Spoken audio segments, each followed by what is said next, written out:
Artificial intelligence programs, AI, have become quite popular, and there are a number of gardening sites now that use them to provide gardening information. They're really easy to use. You just enter a question and you get an answer back. But how good is that answer? Is the information correct? I've done a number of tests to evaluate AI, and in this video I'm going to show you the results. At the end of the video I'll give you my opinion whether or not you should be using AI to get your gardening information. The first test is going to see if AI actually gets the right information. Now, one subject I know very well because I've been studying it for over 10 years is whether or not houseplants clean the air in your home. And the answer is no. There's no scientific evidence to support that idea. So we asked AI, do plants purify the air in your home? And this is what it had to say. Yes, plants have the ability to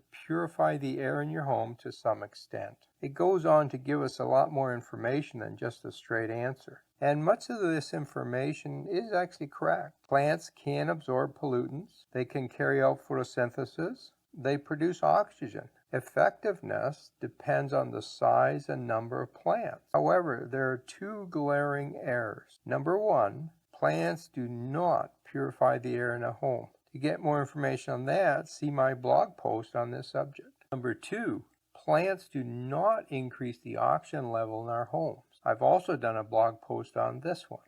So what happens if you challenge the answer from AI? To find out, I asked the question, but I read a reasonable amount of plants in a home or office will not purify the air. Now, this quote is taken directly from my blog post, so AI should be able to find it and should be able to find all of the scientific supporting information for that quote. This is its response. As an AI language model, I do not have access to current research or the ability to verify specific statements. That's a huge red flag. It basically admitted that it doesn't have access to the information it needs to answer this question, and yet it still answered it. It goes on to say, it is generally accepted among scientists and researchers. Well, just a minute here. It just said it doesn't have access to research. And published research is where most scientists voice their opinion. It just contradicted itself. It then goes on to say, it is always recommended to consult a reliable source. We're using ChatGPT here, so it thinks it is not a reliable source. I mean, it gave us an answer and then said you should go to check with reliable sources to see if my answer is correct. Doesn't that defeat the whole purpose of asking AI a question? After getting the answer, you have to go somewhere else to find out if that answer is true? Avery Rowe on Tradescantia Hub, that's a website, did some interesting testing with the AI called Groot. He asked, which plants will decrease humidity in my home? And he got this as an answer. To decrease the humidity in your house, you should look for plants that have a high transpiration rate. Transpiration is the process by which plants release water vapor into the air. Plants with high transpiration rates will release more water vapor, which will help to decrease the humidity level in your home.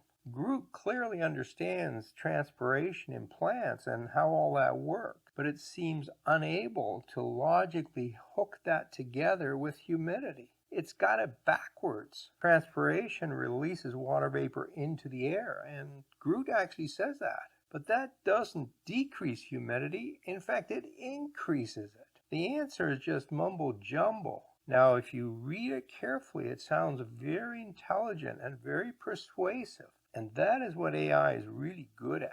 It convinces you that it knows what it's talking. Alan Rowe went on and asked another interesting question. He asked the AI program to describe the flower structure of Tradescantia. Now, this is commonly known as Wandering Jew. The program came back and described the flowers as a green color, but got that completely wrong. It was also asked to provide the sources that it used for this information. It came back with 3 references. Unfortunately, all of the 3 references were made up. They don't exist. AI gave us the wrong information and then lied about the resources it used to get that information. This is a common problem that other people have noticed with several different AI programs. When they're asked for references, for scientific studies to support the claims they make them up. They also make up dates and people's names. In one case, AI came back and the reference was an article written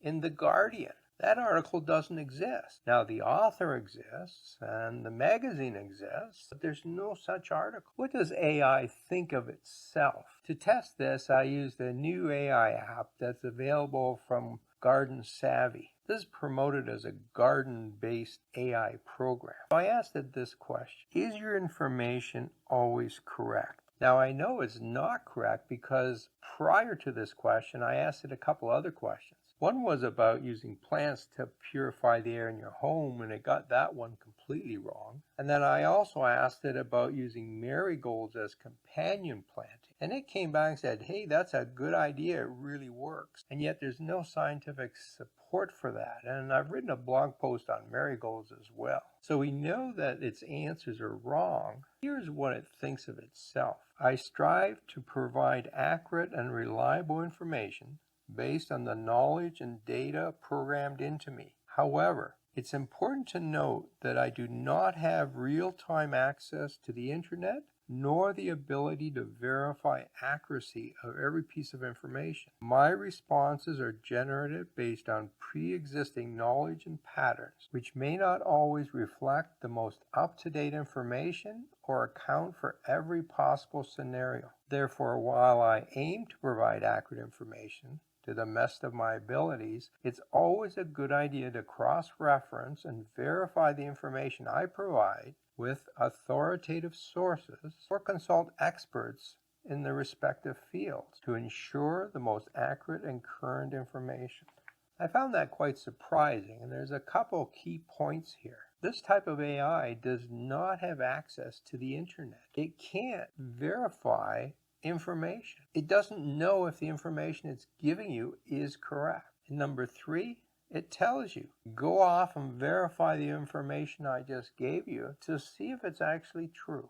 At least it seems honest about itself. What does AI think of me? Now, I found this by accident. Someone posted this on our Facebook group called Garden Fundamentals. He had asked AI some questions about my video, the top 10 gardening myths. And then he followed up that question with this question: which garden myth do you agree with? Here is the response: I do not agree with any of these myths because they are not supported by science. He goes on to say, I do respect Robert Pavlis for his efforts to educate gardeners and debunk myths with logic and research. This proves it. AI is pretty smart. Should you use AI to get your information? Well, one thing to understand is that there are different types of AI.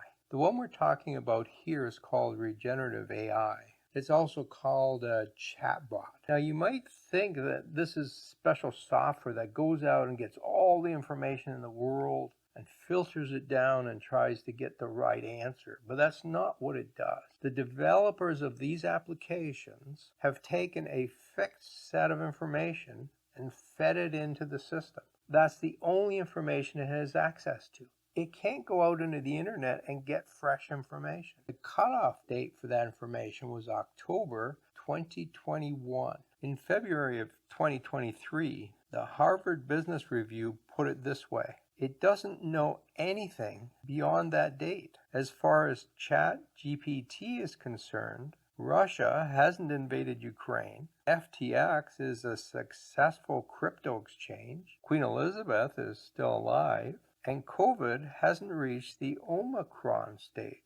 So that's one limitation. There's another very big limitation that's not really obvious. These programs have been designed to go out and find words that go together that sound very convincing when they're put together. It's a language bot, but it really has no understanding of what those words really mean. That's why in the previous example, It actually said transpiration puts moisture into the air, and that reduces humidity. Why did it say that? I mean, that's completely illogical. Well, it doesn't actually understand what humidity is. It just knows that humidity and air moisture is somehow connected, and when you put them in a sentence, it sounded pretty good.